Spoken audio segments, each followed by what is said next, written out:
कुछ दिनों पहले सुप्रीम कोर्ट ने एक जजमेंट दी है। जजमेंट बड़ी इंपॉर्टेंट है क्योंकि ये शाहीन बाग प्रोटेस्ट से संबंधित है। पिछले वर्ष शुरू हुए सीएए प्रोटेस्ट के बाद से जो शाहीन बाग के रूप में फला और फूला, उसके खिलाफ दिल्ली के एक एडवोकेट अमित साहनी ने दिल्ली हाई कोर्ट में केस किया।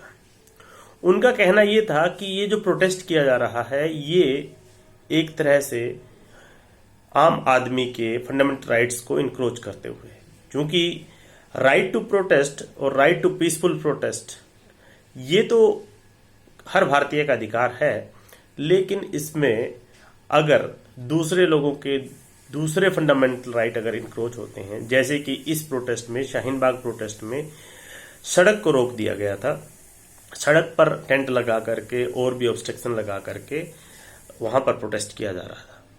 तो दिल्ली हाई कोर्ट में जब ये रिट पिटीशन फाइल कर एडवोकेट अमित साहनी पहुंचे तो उसमें दिल्ली हाई कोर्ट ने इन लिम ने उसी दिन कुछ डायरेक्शन देते हुए पुलिस को उस पिटीशन को डिस्पोज ऑफ कर दिया। ये जो पिटीशन थी इसमें दो मुख्य बातें थी।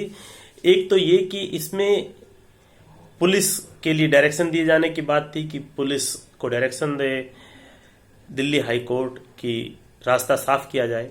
दूसरा ये कि जो राइट टू प्रोटेस्ट और राइट टू मूवमेंट, यानी कि एक अगर फंडामेंटल राइट है और दूसरे लोगों का दूसरा फंडामेंटल राइट है तो उसका बैलेंस किस तरह से हो। तो जब वो पिटीशन डिस्पोज ऑफ हो गई तो सुप्रीम कोर्ट में एसएलपी में अमित साहनी आए। तो केस का नाम हुआ Amit Sahni versus commissioner of police Delhi. Supreme court में जब केस आया तो सुप्रीम कोर्ट में जब शुरुआती केस था तो उस समय कुछ और भी एप्लीकेंट आए जो कि उन लोगों के सिंपैथाइजर थे जो प्रोटेस्ट कर रहे थे। तो यहां पर इसी तरह से बातें चली। पूरा जो केस था शुरू में कोर्ट ने कोशिश की कि इस मामले में एक तरह से एक out of box thinking use करते हुए इंटरलोक्यूटर उसमें अपॉइंट किए और उनसे बात करते हुए ताकि कि वो जो रोड ब्लॉक किया गया है प्रोटेस्टर्स के द्वारा उसको खुलवाया जा सके, लेकिन वो सफल नहीं हुए। उसके बाद उनकी जो डिमांड्स थी जो प्रोटेस्टर्स की वो काफी थी और वो एक लीडरलेस प्रोटेस्ट एक तरह से बन गया था। और वहां पर जो प्रोटेस्टर थे उनमें अलग अलग तरह के प्रोटेस्टर थे, अलग अलग तरह के उनके इंडिविजुअल एस्पिरेशंस भी थे। तो कोर्ट ने ये माना कि वो एक तरह से लीडरलेस प्रोटेस्ट हो गया था। तो उसके बाद जब कोशिश की गई और प्रोटेस्टर सड़क से नहीं हटे तो उसके बाद जो है कोर्ट ने फिर से एक बार जो इंटरलोक्यूटर एक तरह से कहिए जो अपॉइंट किए गए थे उनको भेजा और जो रिपोर्ट पुलिस के द्वारा आई, जो इंटरलोक्यूटर्स के द्वारा आई, वो भी उसके बाद भी उस मामले में कुछ बन नहीं सका। लेकिन बाद में क्या हुआ कि कोरोना के चलते कुल मिलाकर धीरे धीरे प्रोटेस्टर कम हो गए और उसके बाद वो साइट दिल्ली पुलिस ने क्लियर कर दी। जब ये मामला तो खत्म हो गया, लेकिन सुप्रीम कोर्ट ने इस मामले की गंभीरता को देखते हुए और इसकी जनरल पब्लिक के लिए इंपॉर्टेंस को देखते हुए इस मामले को सेटल करने का सोचा था कि भविष्य में इस तरह की रिपीटिशन ना हो।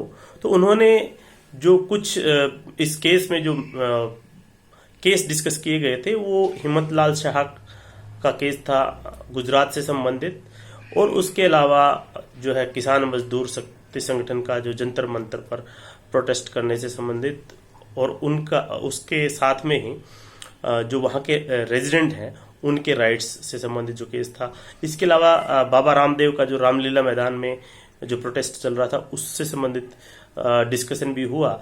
लेकिन पूरी बातों को ध्यान में रखते हुए सुप्रीम कोर्ट ने कहा कि देखिए, राइट टू प्रोटेस्ट हर भारतीय का हक है, लेकिन राइट टू प्रोटेस्ट एक डेजिग्नेटेड प्लेस है। राइट टू प्रोटेस्ट जो है वो एक डेजिग्नेटेड प्लेस पे हो, इसमें पब्लिक प्लेसेस पर नहीं कि हर कहीं पे भी जा करके आप प्रोटेस्ट करने लग जाएं। उन्होंने कहा डेमोक्रेसी में ना डिसेंट तो डेमोक्रेसी के साथ साथ आता है और डिसेंट हमेशा रहता है, पर डिसेंट और डेमोन्स्ट्रेशन में फर्क है। और डेमोन्स्ट्रेशन जब डेजिग्नेटेड प्लेस में नहीं होता है तो दूसरों के जो फंडामेंटल राइट है उसका इंक्रोचमेंट एक तरह से होता है। तो उन्होंने कहा कि जब रोड रोका गया तो उसमें मूवमेंट रोकी गई, तो लोगों का राइट टू मूवमेंट कहिए या जो दूसरे राइट हैं वो भी अफेक्ट हुए हैं। तो एक तरह से आप कोई भी जो पब्लिक प्लेस है उसको अनलिमिटेड टाइम तक, इनफाइनाइट टाइम तक ऑक्युपाई ऐसे नहीं कर सकते। तो इस मामले में ये भी कहा गया कि जो दिल्ली पुलिस है यानी कि एडमिनिस्ट्रेशन है, उनको समय रहते इफेक्टिव एक्शन लेते हुए ये प्रोटेस्ट को हटाना चाहिए था। इसमें यह भी कहा गया है कि दिल्ली हाई कोर्ट को रिट पिटीशन को डिस्पोज ऑफ करने से पहले कोशिश करनी चाहिए थी ताकि वहां पर फ्लूइड टाइप पोजीशन ना बनी रहे। लेकिन सुप्रीम कोर्ट ने अपनी तरफ से सारे जो मेथड ट्राई करते हुए यानी कि आउट ऑफ बॉक्स थिंकिंग के हिसाब से इंटरलोक्यूटर अपॉइंट किए और उसके बाद जो कोरोना के चलते कहिए या जैसी भी परिस्थितियां बनी उसके चलते प्रोटेस्ट खत्म हुआ। लेकिन सुप्रीम कोर्ट ने अंततोगत्वा अक्टूबर 2020 में इस मामले में जजमेंट दी और ये कहा कि जो राइट टू डिसेंट तो आपका है, राइट टू प्रोटेस्ट आपका है, लेकिन right to protest at public place नहीं हो सकता, ये डेजिग्नेटेड प्लेस पे हो सकता है। और दूसरों के जो फंडामेंटल राइट है उसका भी आपको ध्यान में रखना पड़ेगा, क्योंकि राइट टू मूवमेंट अगर पब्लिक प्लेस है तो वो मूवमेंट के लिए है वो रोड, और आप उसको इस तरह से ऑक्युपाई नहीं कर सकते। तो ये थी Amit Sahni versus commissioner of police judgment, जिसको हम शाहीन बाग प्रोटेस्ट जजमेंट के नाम से भी या शाहीन बाग डिसीजन, शाहीन बाग केस के नाम से समझ सकते हैं। ये अक्टूबर 2020 की जजमेंट है। संजय किशन कौल, जस्टिस संजय किशन कौल और उनके साथ 2 अन्य जजेस यानी 3 जजेस की ये बेंच थी जिसने ये डिसीजन रिसेंटली दिया है।